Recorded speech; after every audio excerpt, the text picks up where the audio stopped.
Bonjour à tous, je suis Hunter, catcher de la Team Extreme Fight France et aujourd'hui nous allons parler de prévention sur les dangers du catch à la maison ou à l'école. Alors la prévention, qu'est-ce que c'est?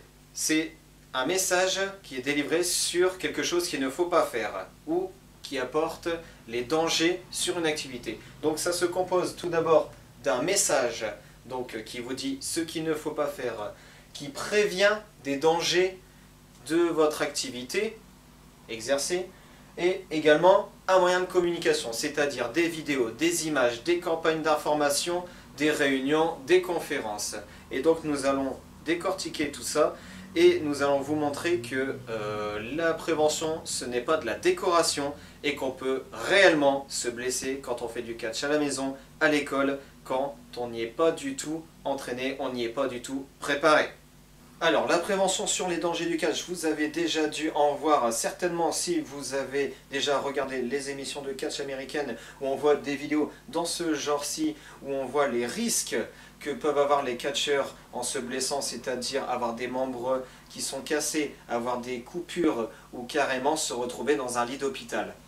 Donc on peut également parler de degrés de blessure, où on peut se retrouver avec simplement des membres cassés, on peut se retrouver avec une minerve, mais ça peut être aussi beaucoup plus grave quand on se retrouve carrément dans un lit ou encore dans un fauteuil, et ce sont des choses qui peuvent également être irréversibles.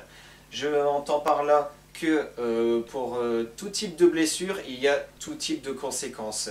Donc pour des blessures plus ou moins légères, on peut avoir une durée d'abstinence d'activité ou même de travail pendant quelques semaines ou quelques mois encore, mais s'ensuit des traitements, s'ensuit également des séances de kiné, aller des rendez-vous chez des médecins, mais ça peut être beaucoup plus grave quand les blessures prennent des années à cicatriser, quand ça prend des années de convalescence ou encore dans des cas encore plus graves où ce sont irréversibles, c'est-à-dire où vous pouvez vous blesser mais avec une gravité qui fait que vous pouvez vous retrouver dans un fauteuil toute votre vie.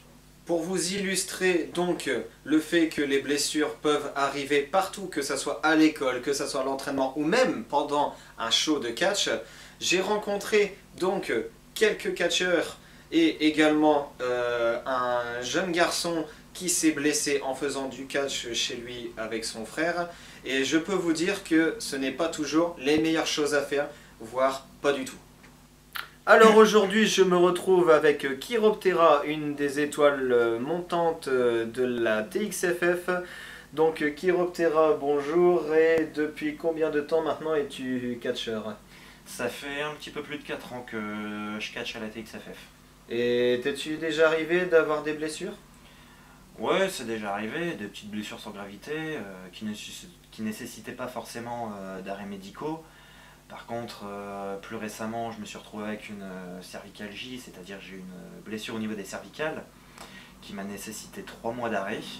Donc un mois complet à porter la minerve sans pouvoir bouger la tête. Et après ça, j'ai dû faire 2 mois de kiné. Ah ouais, donc t'as quand même eu le coup immobilisé pendant un mois complet, et puis après les séances de kiné toutes les semaines. J'avoue que c'est pas forcément ce qu'on recommande. C'est pas ce qu'on recommande du tout. Et ça t'est arrivé à l'entraînement, en show ou... À l'entraînement, ouais. À l'entraînement, donc en plus c'est censé être sécurisé quand même.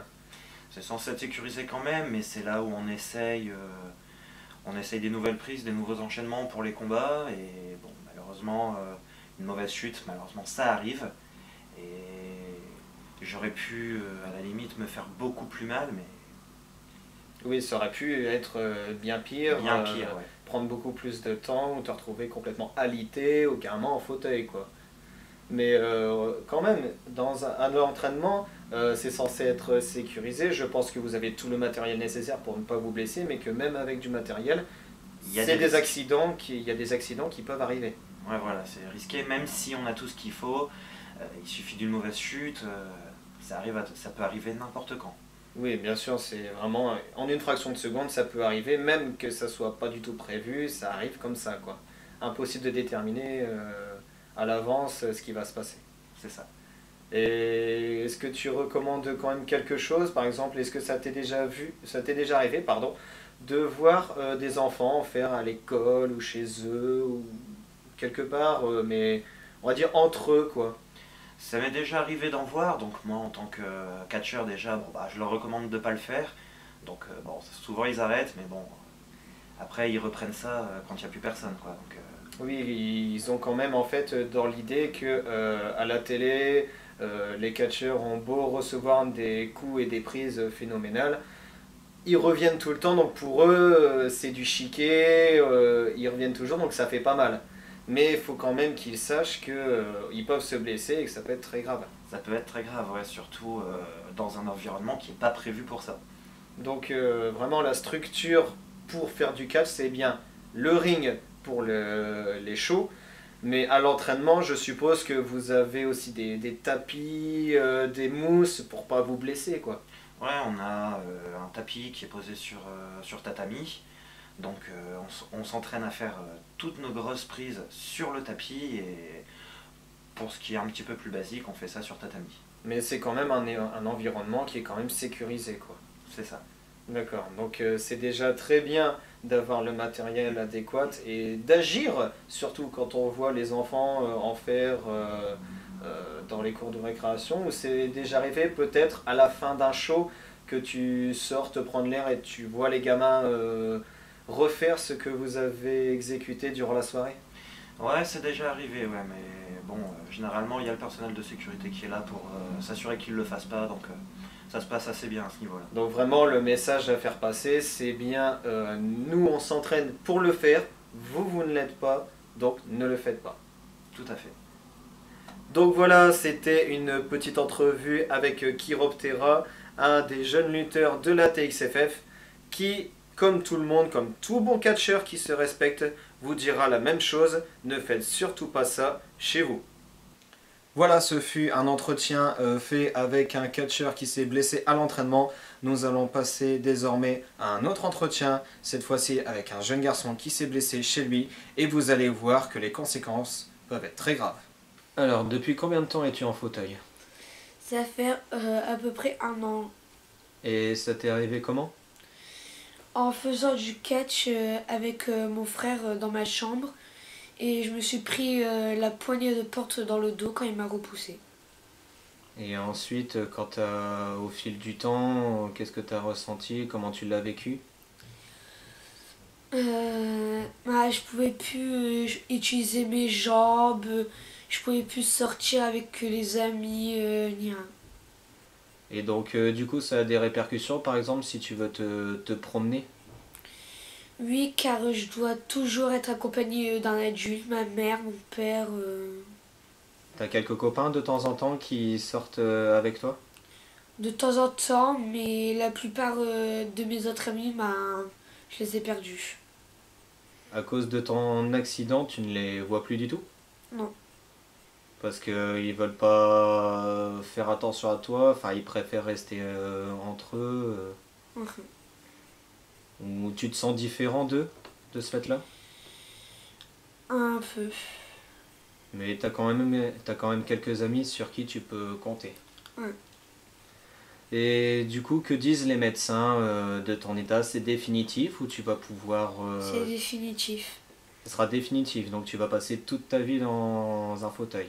Oui. Et tu reçois des soins assez régulièrement?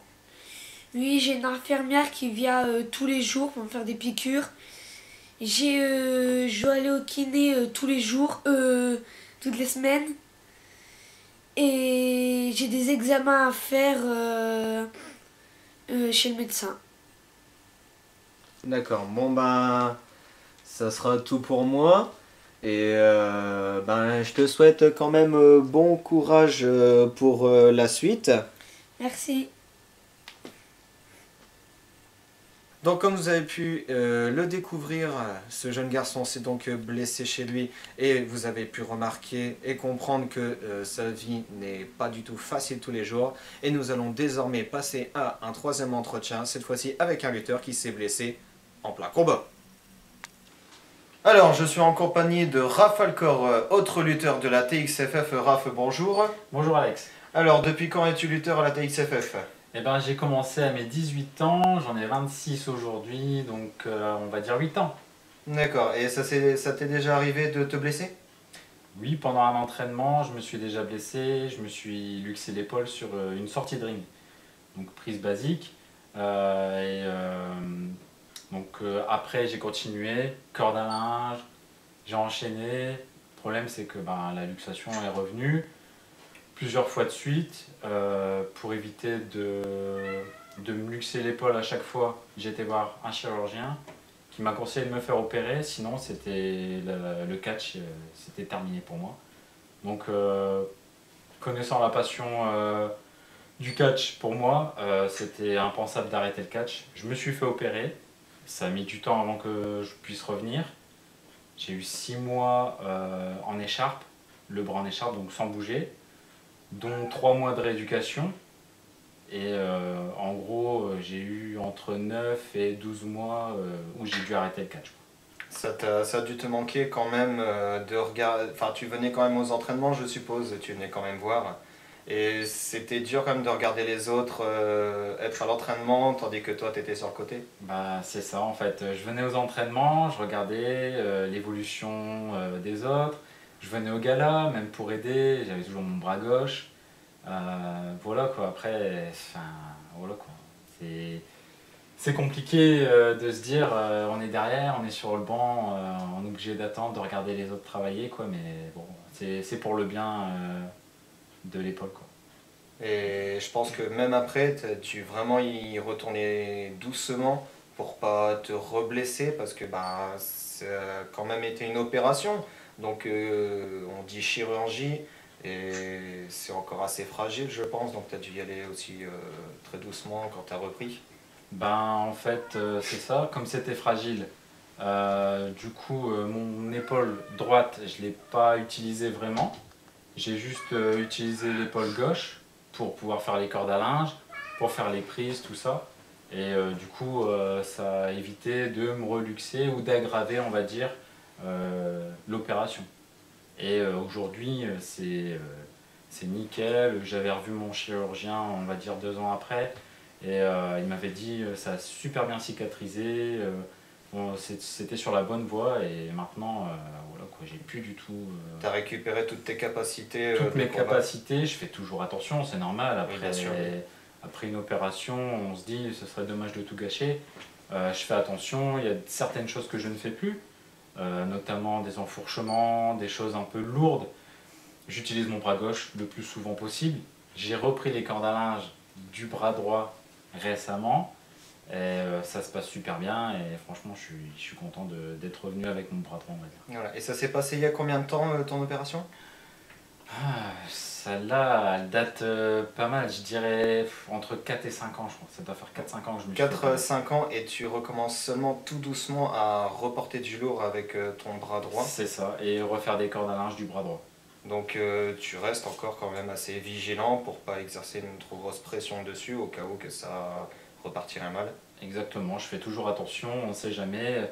Même, je vais dire, la première année quand j'étais opéré, même dans la vie quotidienne, on va dire, je pouvais porter du lourd, mais je faisais toujours attention parce qu'il y avait toujours la petite douleur, le petit pincement qui disait faut pas que tu portes plus lourd. Donc comme quoi, même si on est entraîné, même si on est préparé, on n'est pas à l'abri on va dire, d'un accident, d'une blessure, car on ne peut pas du tout la prévoir, ça arrive comme ça. Ça arrivait, je m'attendais pas du tout, et même pendant le gala, quand je me suis luxé l'épaule, voilà quoi, ça m'a pas arrêté, mais je m'y attendais pas du tout quoi. Et la toute première fois, ça m'a fait bizarre quoi. J'ai senti que mon bras il était parti quoi. Et franchement, je pense que j'ai vraiment eu de la chance. Et j'ai surtout eu de la chance d'avoir bien reposé mon bras et de ne pas avoir fait le foufou avec après. Et c'est ça, je pense, qui m'a fait que maintenant le bras est bien guéri.